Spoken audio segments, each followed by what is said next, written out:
Brest en commun, c'est le rendez-vous des pratiques collaboratives et ça se déroule jusqu'à samedi prochain à Brest. À cette occasion, vous pourrez assister à un mapathon. Alors pour comprendre ce qu'est un mapathon, Louis-Julien, vous allez d'abord nous parler d'OpenStreetMap. Mais qu'est-ce que c'est qu'OpenStreetMap ? Alors effectivement, on a quand même beaucoup de mots en anglais chez nous. Voilà. Oui.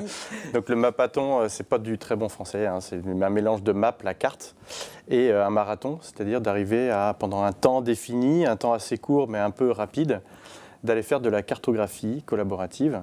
Et là, pour le coup, on va aller faire de la cartographie sur Madagascar. Alors on sera à Brest et pas à Madagascar, mais un peu entre les deux. Ok, alors avant de parler du projet Madagascar, on va définir un petit peu justement ce qu'est une cartographie collaborative. Alors, OpenStreetMap, qui est ce terme anglais qui définit un projet de carte collaborative qui est né en 2004, à peu près en même temps que Google Maps, pour ceux qui connaissent. C'était l'idée de se dire que la plupart des cartes qu'on trouve aujourd'hui sur Internet, en version papier ou autre, en fait, elles sont toutes protégées. En fait, on n'a pas accès aux données. On vous donne ce qu'on veut bien vous donner. Quand vous regardez une carte Google Maps, ils ont plein d'infos derrière, mais ils ne vous les montrent pas. Donc vous incitez les gens à aller mettre ces infos-là. Nous, ce qu'on se dit, c'est un peu à la mode de Wikipédia. Les gens connaissent Wikipédia, donc c'est un peu, on dit souvent le Wikipédia des cartes. C'est-à-dire que chacun a une information à apporter. On fait de l'animation, nous, des fois, avec des enfants. Les enfants, ils connaissent très bien le quartier dans lequel ils sont. Ils peuvent nous dire le nom du restaurant, si la mairie est accessible aux personnes en fauteuil roulant ou autre ou pas. Voilà.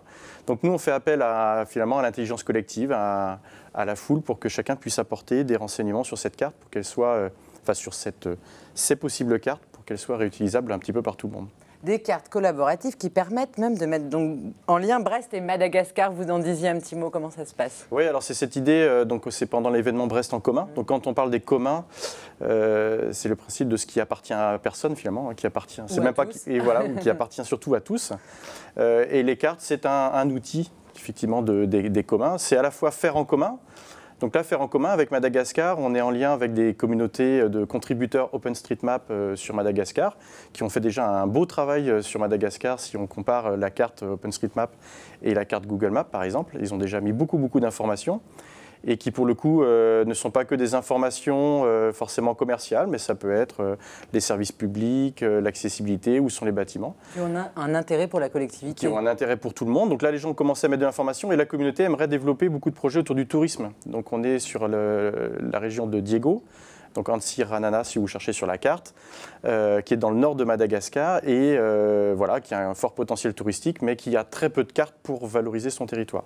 Donc là, le but, c'est pas que nous, on aille aider en Afrique, on n'est pas dans le sens en haut vers le bas, mais c'est de faire ensemble. L'avantage, c'est qu'on est sur un outil numérique collaboratif, donc qu'on soit à Brest, s'il y a des gens même qui sont complètement ailleurs, qui veulent nous rejoindre, pas de souci, on peut se mettre à plusieurs à cartographier Madagascar en même temps. Et du coup, lors du mapathon du 19 octobre à Brest, il se passe quoi concrètement ?